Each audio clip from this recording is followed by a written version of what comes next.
Salad. Health conscious. ஆமா, நல்ல habit. Good. ஆனா ஒரு குட் ஹாபிட் ஒரு நல்ல எதிர்காலத்துக்கும் வேணும். மார்கதர்சி. யோகா ஏன் லைஃப் ஸ்டைல் அமைதிக்கு. ஒரு அமைதியான எதிர்காலத்துக்கு நல்ல பழக்க வழக்கங்கள் இருக்கா? சொல்லுங்க. எதிர்காலத்துக்கு மார்கதர்சி.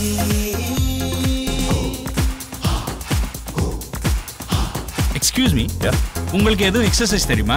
ஸ்ட்ராங்கான பைசெப்ஸ், ட்ரைசெப்ஸ், செஸ்ட். எதிர்காலத்துக்கு? எதிர்காலத்துக்கா? Don't worry, have a sip. Margadarsi. கடந்த 50 வருஷத்துல 50 லட்சத்துக்கும் மேல கஸ்டமர்ஸ் அவங்க ஃபினான்ஷியல் கோல்ஸை மார்கதர்சி சிட் ஃபண்ட் மூலம் சாதிச்சிருக்காங்க. இது பாதுகாப்பானது மட்டும் இல்ல, தேவைப்படும் போது ஒரு பெரிய தொகையை நீங்க எப்ப வேணுமோ அப்ப எடுக்கலாம். ஒரு நல்ல பழக்கத்தை தொடங்குங்கள், மார்கதர்சியுடன் சேமியுங்கள்.